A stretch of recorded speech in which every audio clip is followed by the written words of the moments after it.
Buenas, buenas, aquí estamos de nuevo con ustedes con este tema tan esperado, la insuficiencia respiratoria aguda, a pesar de que hay algunos aspectos de patologías traumáticas que vamos a tratar después, neumotórax, hemotórax, traumatismo torácico, que también pueden llevar a lo que es una insuficiencia respiratoria.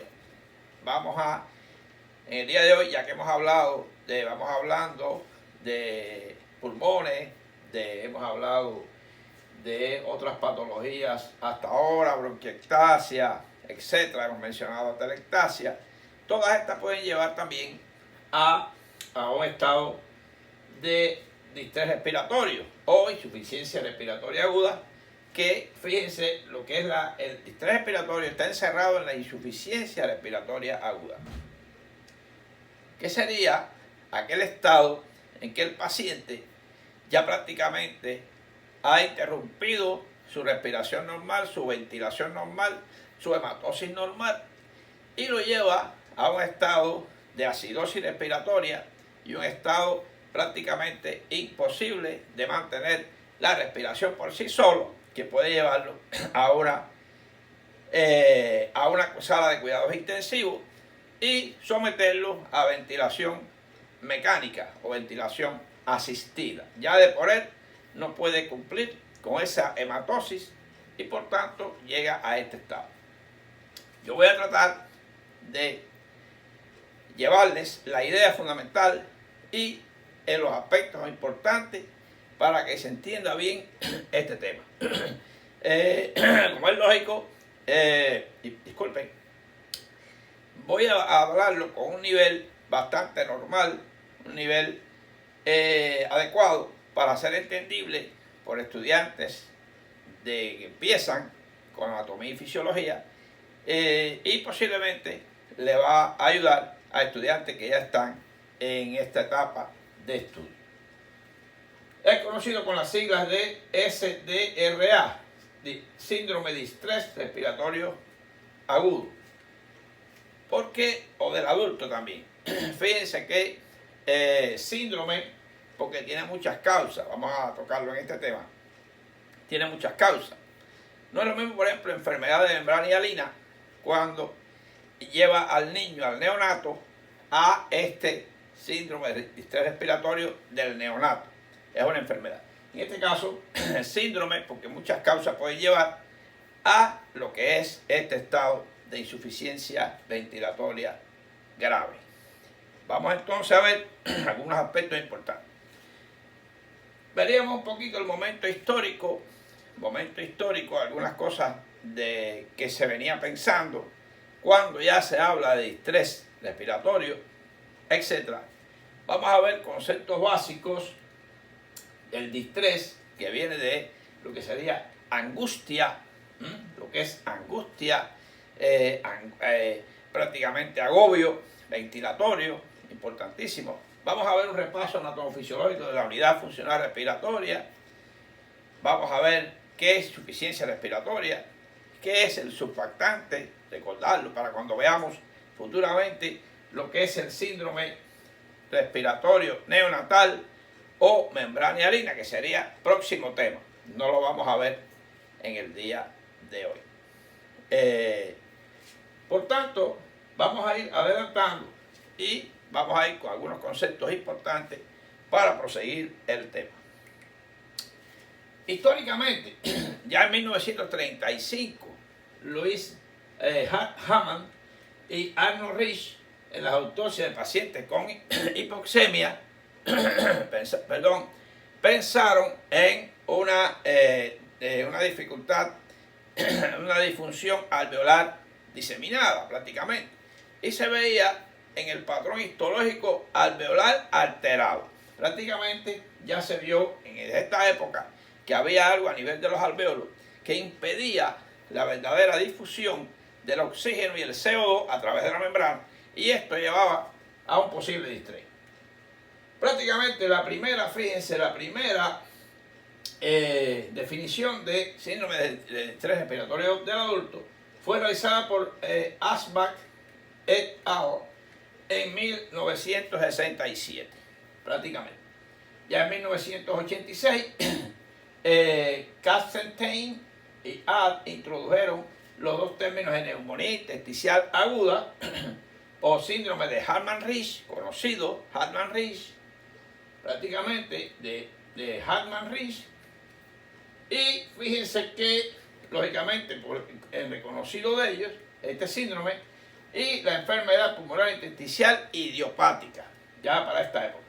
Y Murray, en 1988, habló de la escala de gravedad compuesta, de que según la radiología de tórax, la relación de lo que es el PaO2 o presión arterial de O2 sobre el FiO2, la PEEP, la Positive End Expiration Pressure, y la distensibilidad pulmonar. Todos estos parámetros ya prácticamente para los años 1988 se tenían en cuenta para establecer todas estas clasificaciones.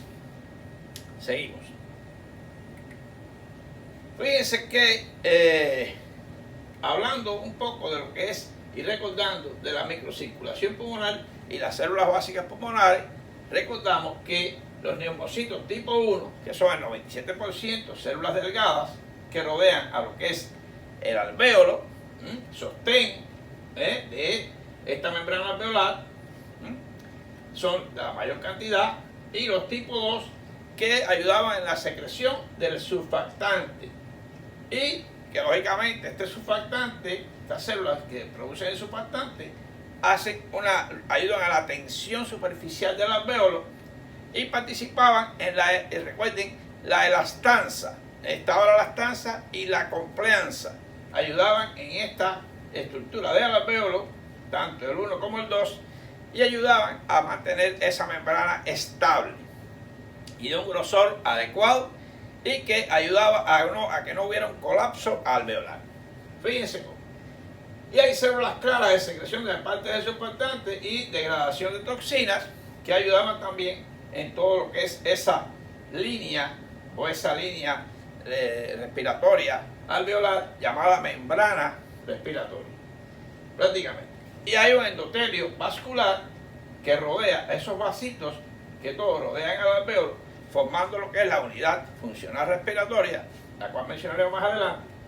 Existe lo que es el endotelio vascular, productor de muchos elementos a nivel pulmonar, como era lo que sería la enzima convertidora de angiotensina 2, prácticamente, que se produce en ese endotelio pulmonar, que se puede ver afectado fundamentalmente en el distrés respiratorio, con lesión, inflamación, aumentando la permeabilidad. Entonces lo vamos a explicar poco a poco, seguidamente.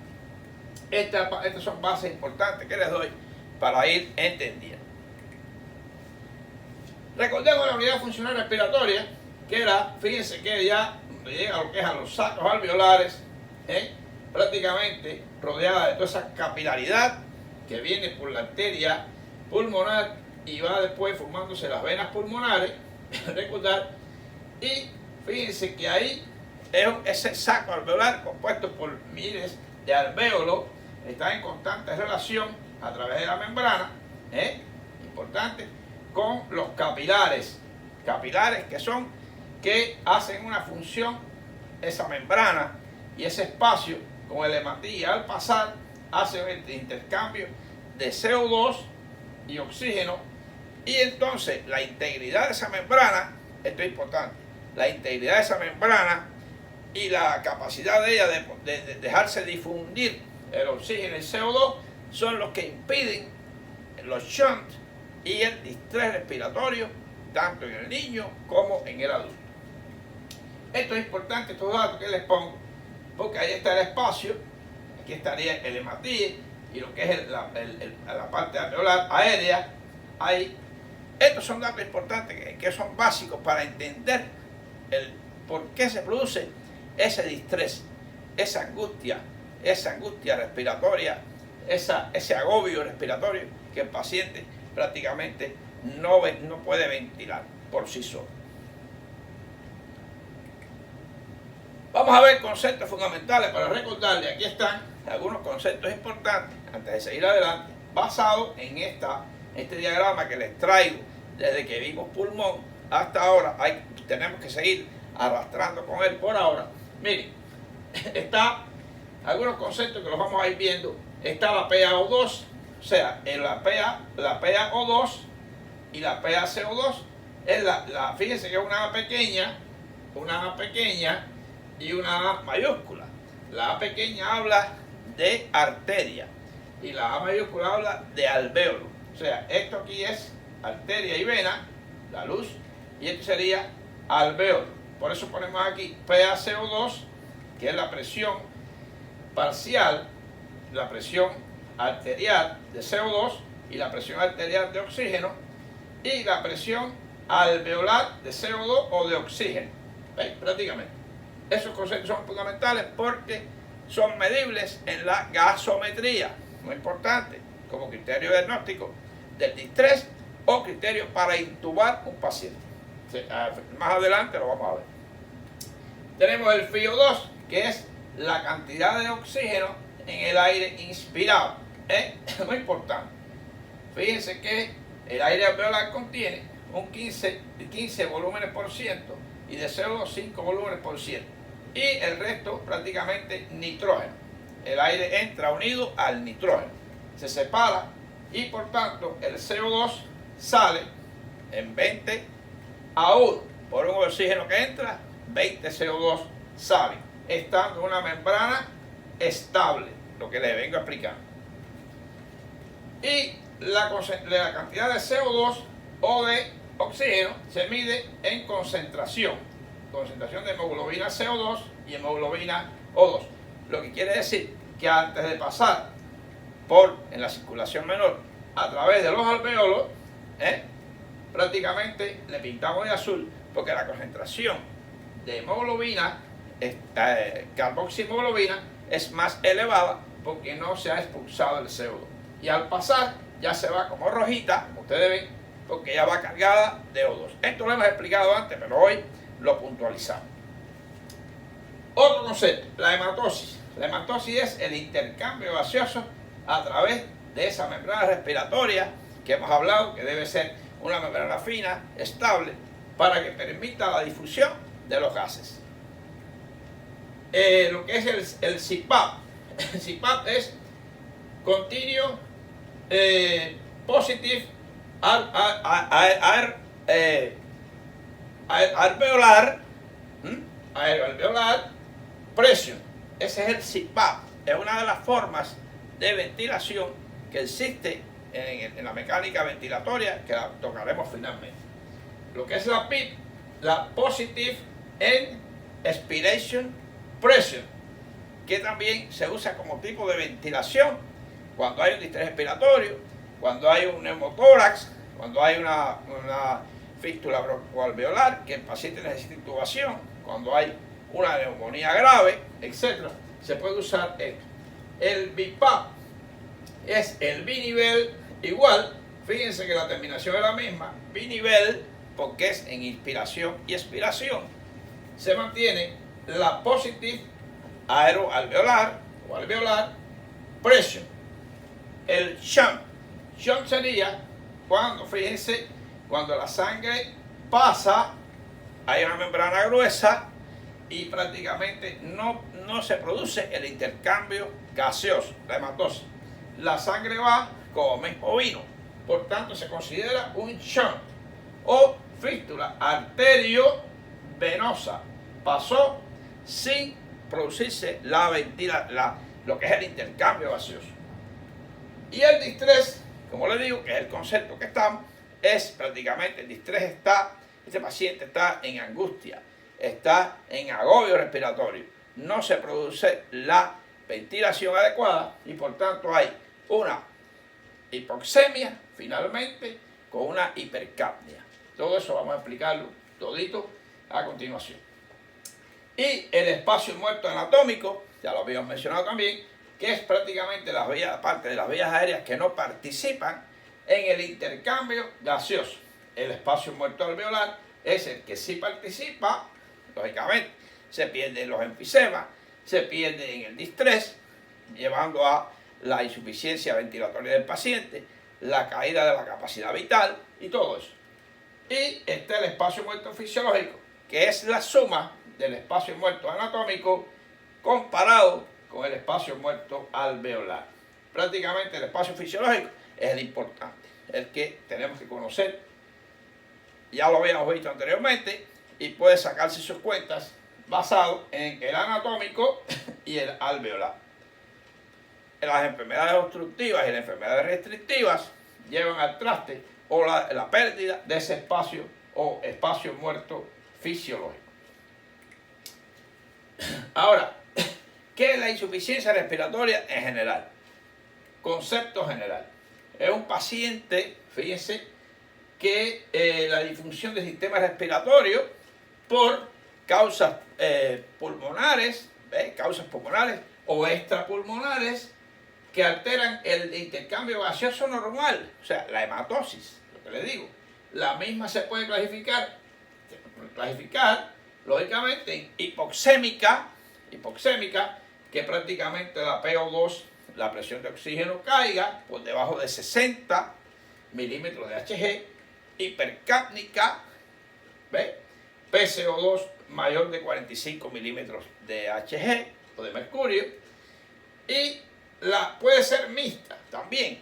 Ahora, el pH menos de 7,3 que lleva al paciente a lo que es acidosis respiratoria. La insuficiencia respiratoria también puede llevar a alcalosis respiratoria, pero en este caso estamos hablando del distrés que lo lleva a una acidosis respiratoria. Muy importante. Taquipnea, cianosis, ¿por qué? Por el alto contenido de la carboxihemoglobina en sangre, una cianosis sobre todo, esta va a ser de tipo central, ¿ves? Prácticamente. Y la mixta va a tener todo el conglomerado de conceptos que le hemos dado. Esa sería la mixta.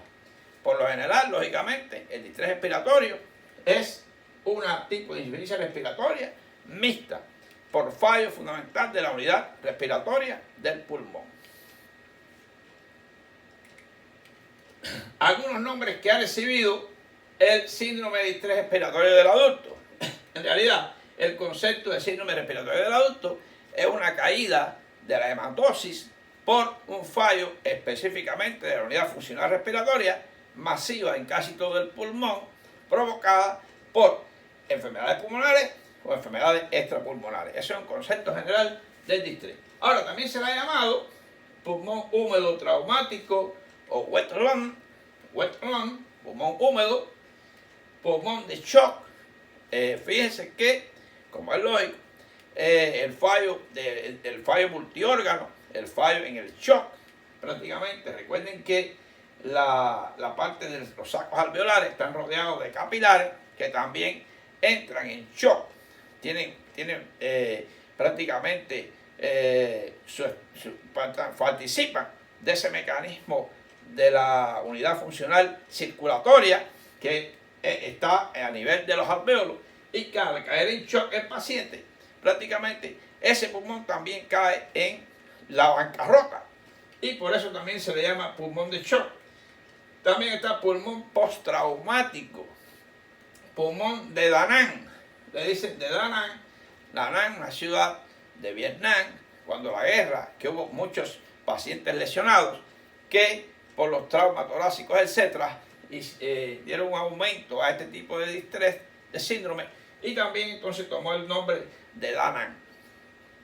Y neumonía doble porque lógicamente se difunde en ambos pulmones de forma difusa, moteado difuso por toda la insuficiencia, y se le llama neumonía doble. Son varios nombres que toma lo que es esta enfermedad.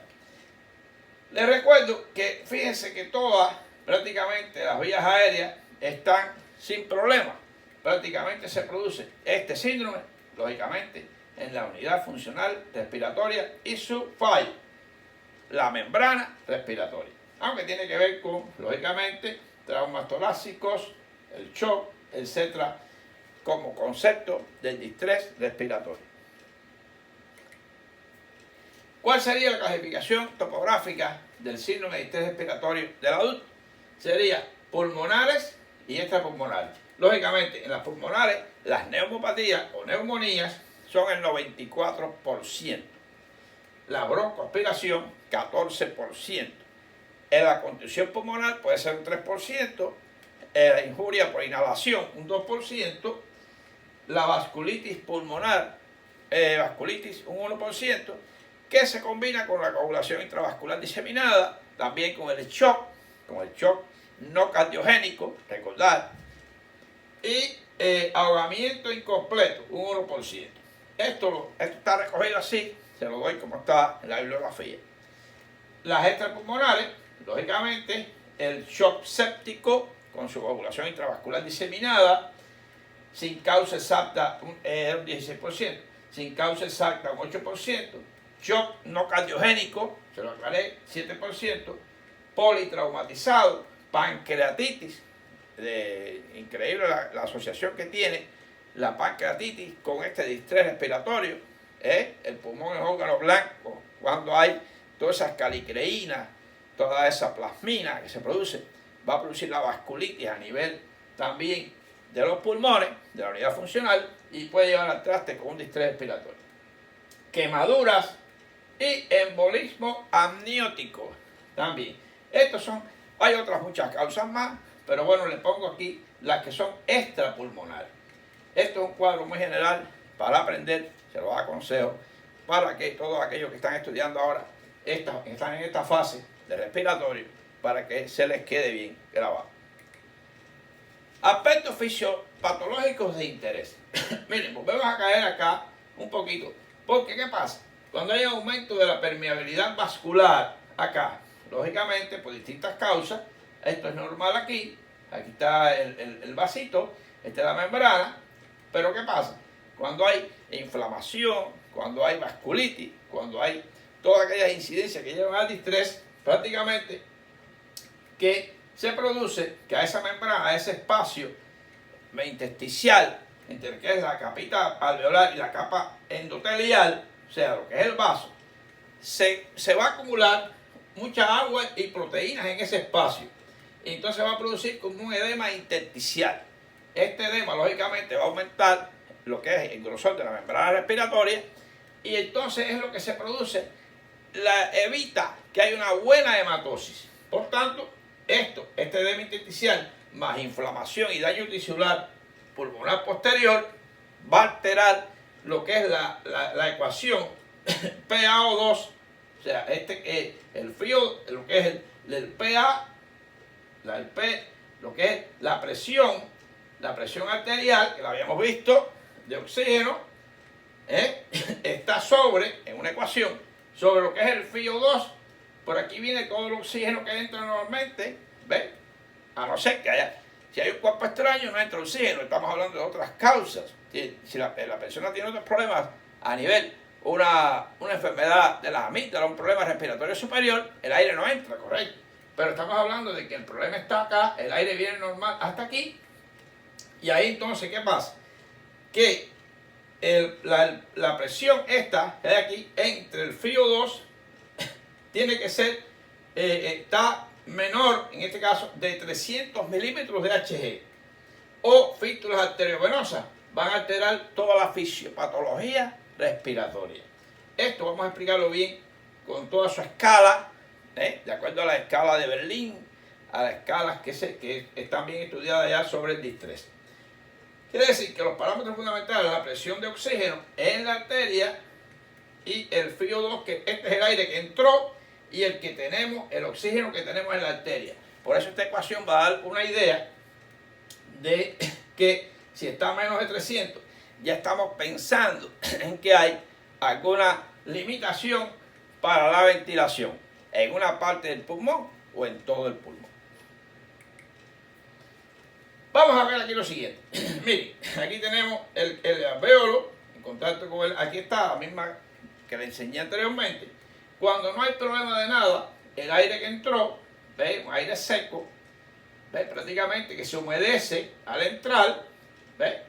Una presión grande de oxígeno entró, ¿y qué pasa? ese oxígeno que entra debe pasar a este capilar, aquí, para dar lugar a una buena presión de oxígeno. Porque, lógicamente, la que viene por aquí de la economía viene con una presión muy alta de CO2, lógicamente, y poca de oxígeno. Tiene que llevarse el oxígeno que entró en el FiO2 para irse. Toda esta explicación bien basal la doy para que estudiantes que me están viendo, etcétera, entiendan bien. Esta sería la membrana normal, ¿ves? Recordar, de un oxígeno por cada 20 CO2 que se van. Entonces, ¿qué pasaría? Fíjense cómo aquí todo está bien. La PA CO2 baja y la PA alta, porque ya se produjo el intercambio gaseoso. ¿Qué pasa entonces? ¿Ves? Fíjense que eso ocurre, que ese es el paso normal. ¿Qué ocurriría si hay una membrana aumentada de volumen, edematosa, inflamatoria, etcétera, que puede ser más o menos aguda? Se produce que una fístula arteria pulmonar, venas pulmonares, arterio venosa, con una primera fase exudativa, como habíamos hablado, transudación de líquido, los quemados, etcétera, y produce un edema grande que va a evitar esa difusión del oxígeno y el CO2. El oxígeno no va a entrar y el CO2 no se va a ir. ¿Qué quiere decir? Que hay hipoxemia, hay hipercapnia y acidosis respiratoria. Eso sería la explicación más básica que se puede dar. ¿Qué pasa? Hay una fase proliferativa de fibroblastos, esto es los primeros 7 días, y de linfocitos.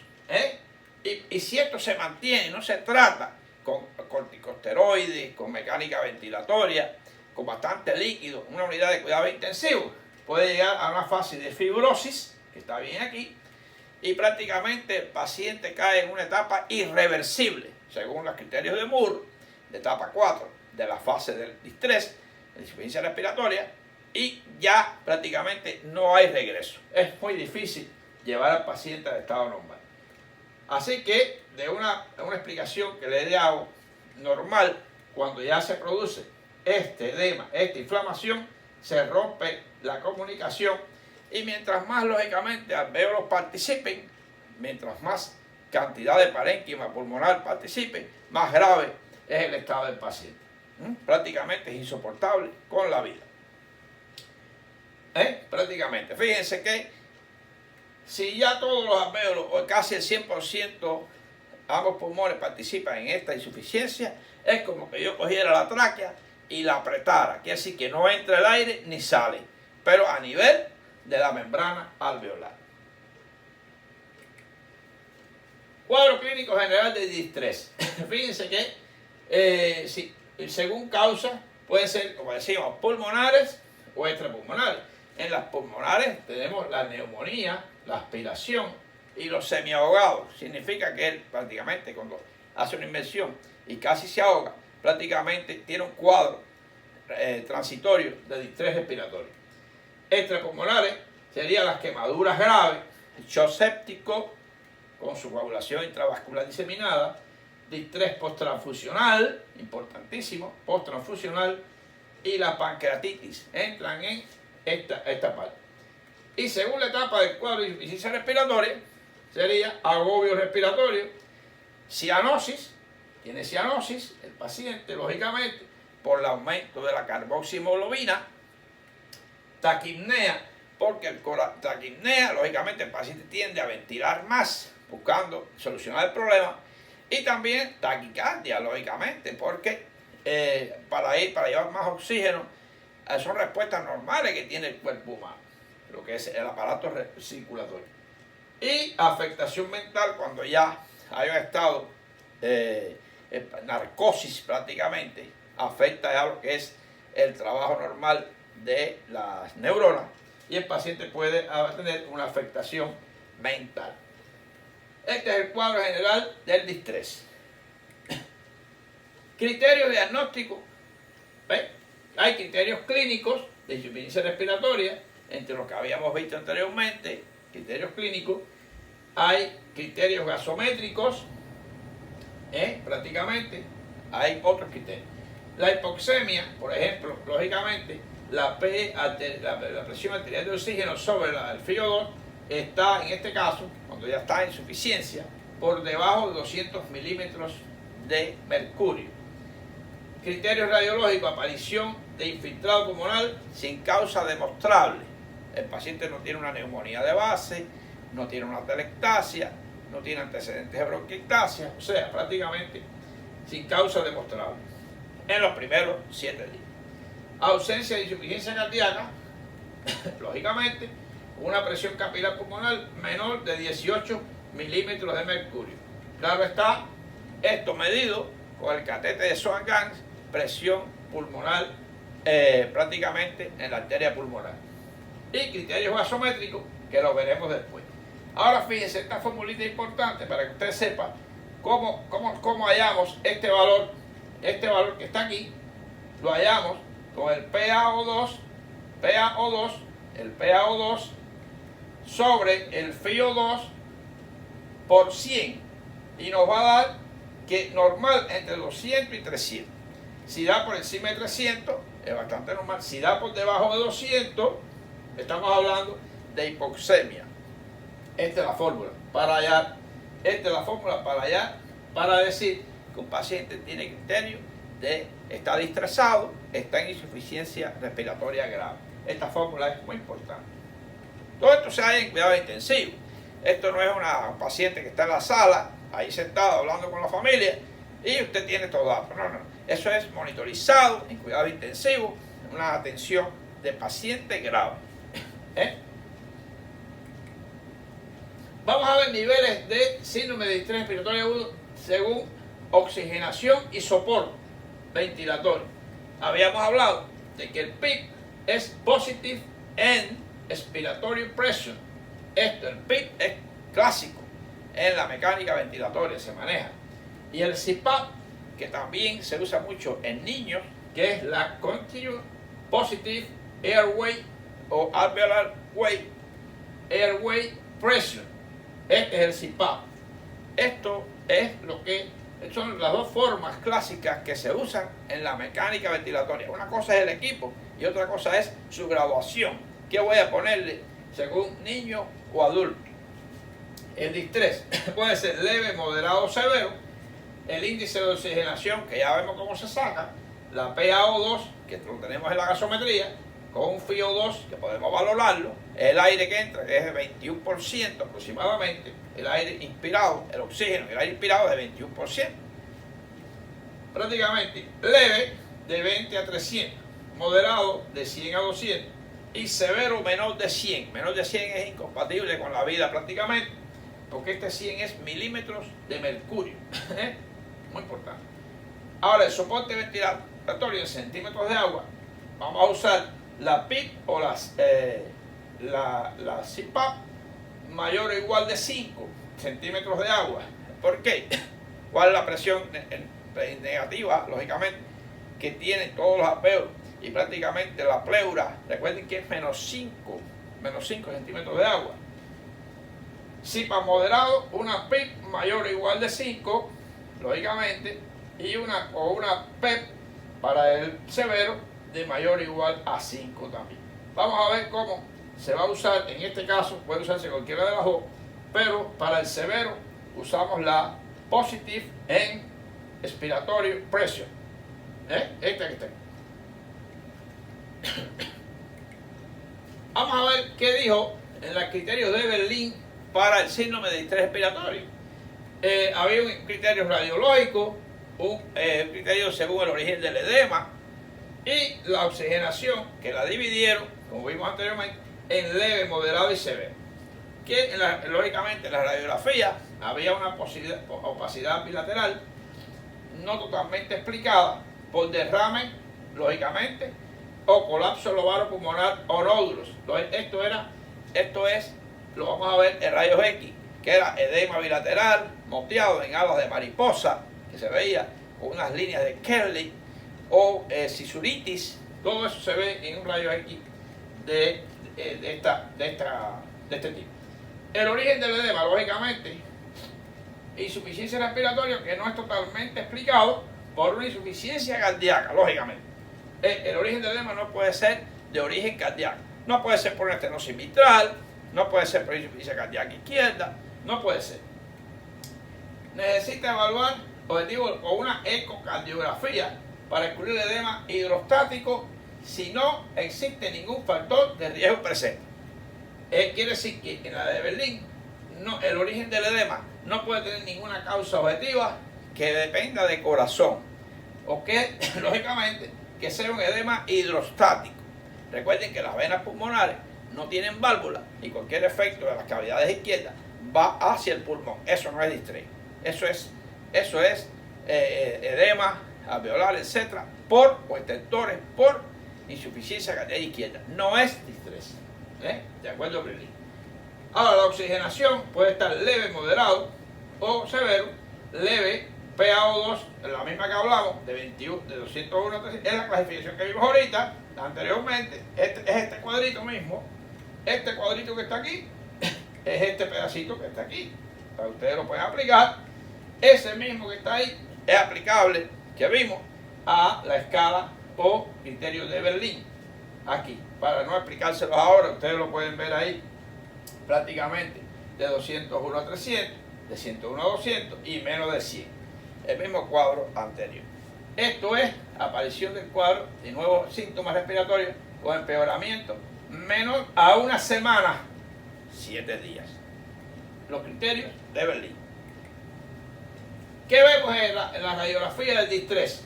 Miren, moteado intersticial bilateral, lógicamente, así, en alas de mariposa, como se dice clásicamente, acompañado de derrame pleural o no. O sea, puede o no haber derrame pleural. Puede haber derrame pleural. Sobre todo se relaciona con derrame pleural en la pancreatitis, por lo general. Se llama la efusión pleural. Y engrosamiento de las cisuras o líneas de Kelly, aquí se ven fisuritis.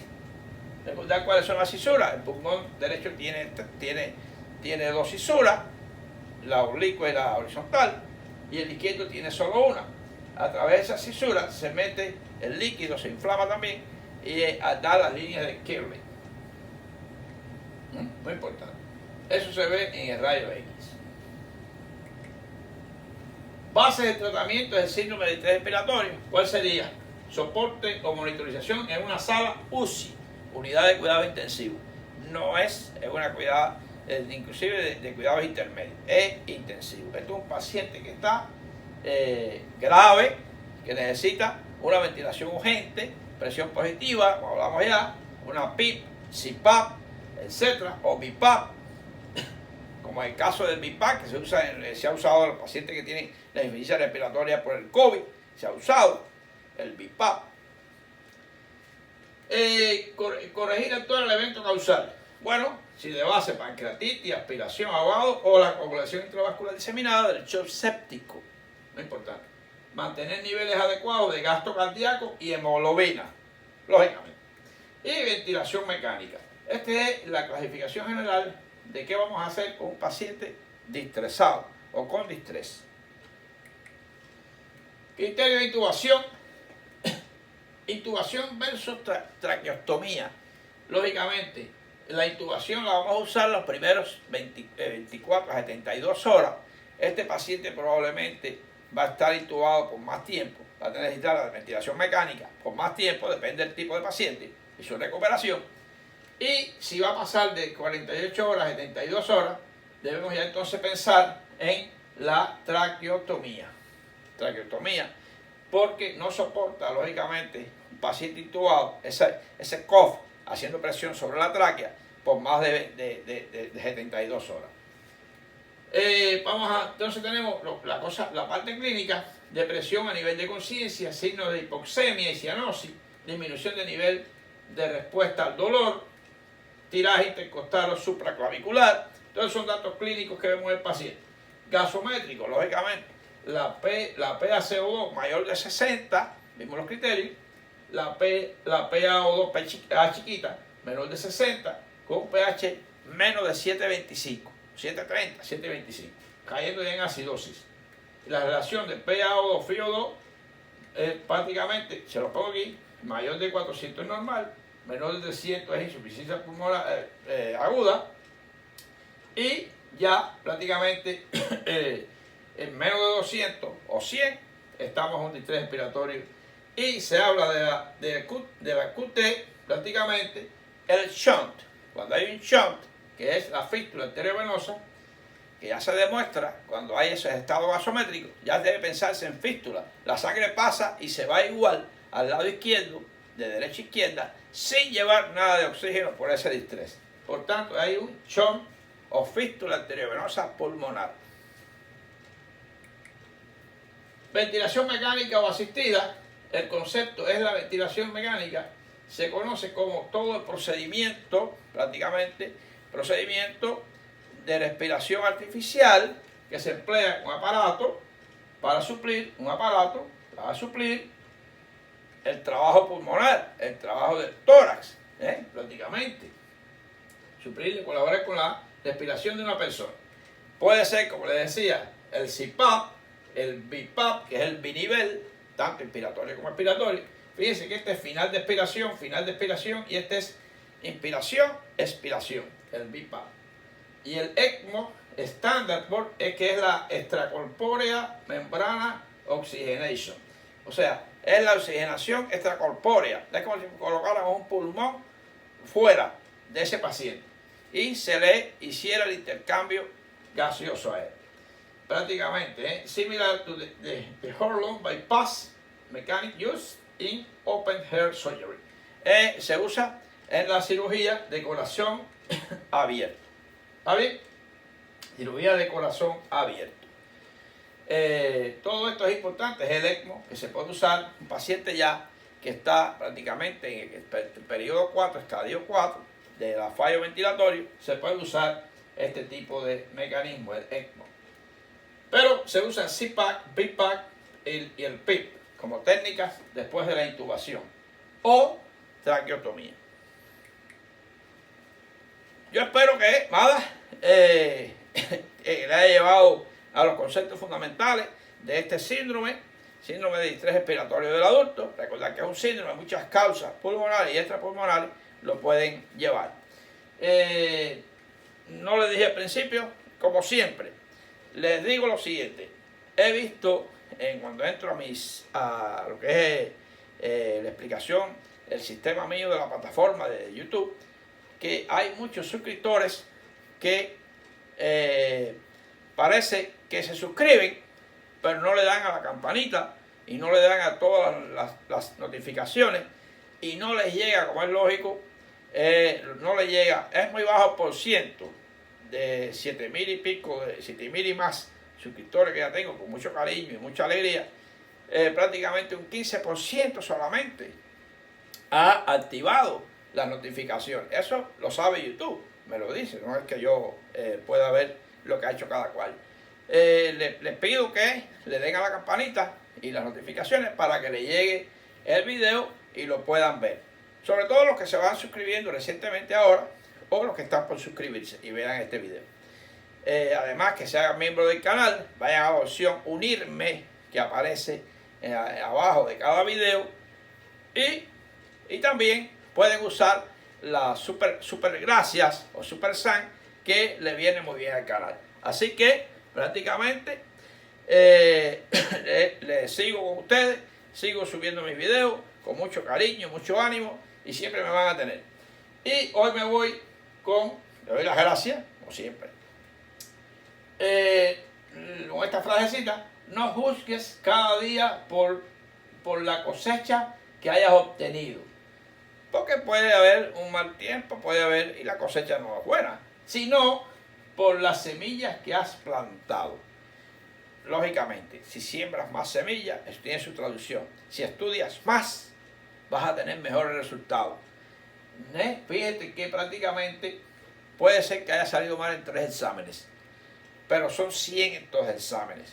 Quiere decir que si sigues sembrando semillas, plantando semillas, que es tu estudio, tu revisión de la materia, siempre adelante, puede ser que un examen salga mal, pero en realidad, prácticamente al final, vas a tener el objetivo de ser un buen profesional, porque sembraste más semillas, prácticamente, lógicamente se traduce en una cosecha mucho mejor.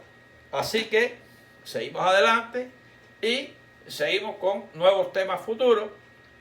Quizá nos vamos un poco a lo que es derrame pleural, nos vamos a neumotórax, un poquito de traumatismo de tórax, para conocer bien todo lo que es el overhaul, el equipo de aspiración. Nos vamos a ir un poquito metiendo más, vamos quizá a ver la neumonía, vamos a ver la telectasia, muchos temas que vamos a ver antes de pasar a lo que es aparato cardiovascular o corazón.